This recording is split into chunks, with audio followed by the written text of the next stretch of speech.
saudara pengurusi majlis, pimpinan penganjur majlis, pimpinan-pimpinan parti-parti politik, NGO, masyarakat, tuan-tuan dan puan-puan yang dihormati sekalian. Alhamdulillah. Saya perkenalkan diri saya. Saya seorang peguam sivil, bukan peguam syariah. Saya bekas Menteri Undang-Undang Malaysia yang menjaga Parlimen Malaysia, menjaga mahkamah-mahkamah di Malaysia. Dan juga saya adalah Setiausaha Agung PAS. Oleh itu, walaupun saya peguam pada hari ini, saya tidak akan bercakap bahasa peguam. Saya akan bercakap bahasa rakyat jelata untuk kita faham pada hari ini. Tuan-tuan dan puan-puan yang dihormati sekalian, melihat perhimpunan pada hari ini, saya bersetuju dengan Cikgu Zai.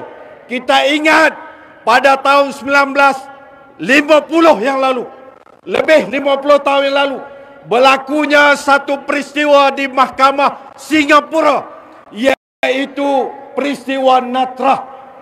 Peristiwa Natrah ni tuan-tuan, hanya satu kes di mana seorang gadis Islam hendak dimurtadkan oleh Mahkamah British. Beratus ribu rakyat tanah Melayu telah turun ke Singapura. Berpuluh orang terbunuh, beratus-ratus orang telah cedera. Tapi bezanya kita pada hari ini, alhamdulillah, kita tidak diganggu-gugat ataupun disekat oleh pihak keselamatan sebagaimana polis Inggeris pada tahun 50. Alhamdulillah.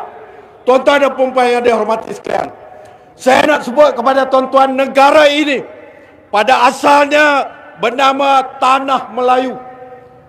Dalam sejarah perundangan, dalam tahun 1927, dalam satu kes di Mahkamah British, kesnya bernama Ramah melawan Latun. Hakim-hakim Inggeris telah menyatakan dalam penghakiman mereka bahawa Muhammadan law is the law of the land. Maksudnya apa tuan-tuan? Undang-undang Muhammad atau undang-undang Islam adalah undang-undang asal tanah Melayu ini. Itulah kedudukannya. Walau bagaimanapun, apabila kita merdeka tahun 1957, Perlembagaan Persekutuan telah dirangka oleh jawatankuasa Lord Reid yang hanya meletakkan Islam sebagai agama persekutuan saja, dan juga undang-undang Islam dibahagi-bahagikan antara persekutuan dan juga negeri-negeri. Alhamdulillah, itu pun tak apalah tuan-tuan dan puan-puan sekalian.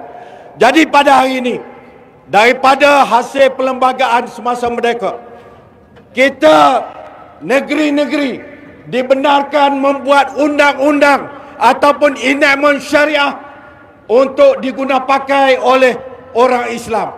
Antaranya tuan-tuan, di tangan saya yang sedang dicabar pada hari ini, enactment Kanun Jenayah Syariah 1 tahun 2019. Tuan-tuan dan puan-puan yang dihormati sekalian, ini adalah undang-undang yang sedang berkuat kuasa di dalam negara kita, khususnya di dalam negeri Kelantan, sebagaimana semua 14 buah negeri, Sabah dan Sarawak termasuk, mempunyai enactment di peringkat negeri masing-masing. Enactment ini tuan-tuan adalah satu undang-undang yang telah diluluskan oleh Dewan Undangan Negeri. Dan saya nak tunjukkan kepada tuan-tuan proses meluluskan undang-undang ini. Apabila diluluskan oleh Daun, ianya diperkenankan oleh ke bawah Duli Yang Maha Mulia Sultan di negeri itu. Saya nak sebut enactment Kanun Jenayah Syariah 1 Kelantan telah diperkenankan oleh ke bawah Duli Yang Maha Mulia Sultan Muhammad Kelima, Sultan Kelantan, dan ia menjadi satu undang-undang.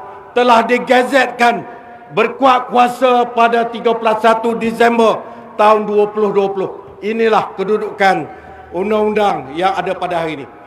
Undang-undang ini tuan-tuan, enactment ini adalah satu enactment yang hanya merangkumi kesalahan syariah yang melanggar 5 elemen maqasid syariah, iaitu penjagaan agama, penjagaan diri dan maruah, penjagaan akal, penjagaan harta, dan penjagaan keturunan.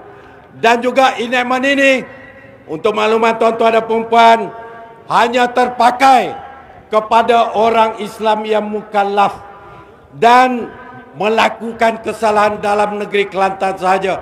Dan secara tegas, enakmen ini menyatakan tidak terpakai kepada orang bukan Islam.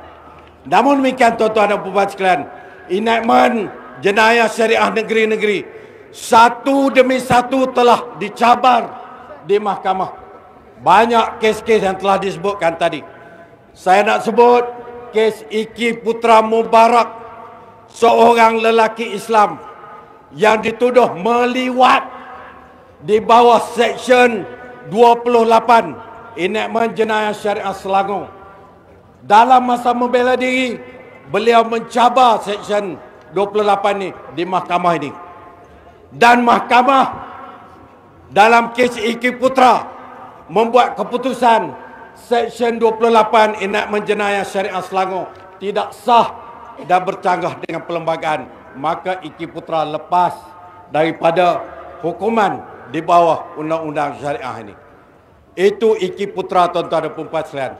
Tetapi sekarang ini bertolak daripada Selangor, telah berjangkit di Kelantan. Iki Putra hanya satu seksyen, Ni Ilin Zurina 20 seksyen. Dia minta supaya Mahkamah Persekutuan, the highest court in the country, mahkamah paling tinggi untuk membuat keputusan ini, dia meminta deklarasi 20 seksyen sebagai tidak sah, termasuk Seksyen 14, iaitu kesalahan liwat sebagaimana kes Iki Putra. Beliau memberi alasan Don Kelantan tidak mempunyai kuasa untuk membuat undang-undang ini. Jadi kita mengharapkan, walaupun kita tidak bersetuju dengan banyak perkara keputusan mahkamah, kita mengharapkan pada hari ini Mahkamah Persekutuan akan membuat keputusan menolak permohonan Ni Ilin ini, insya-Allah.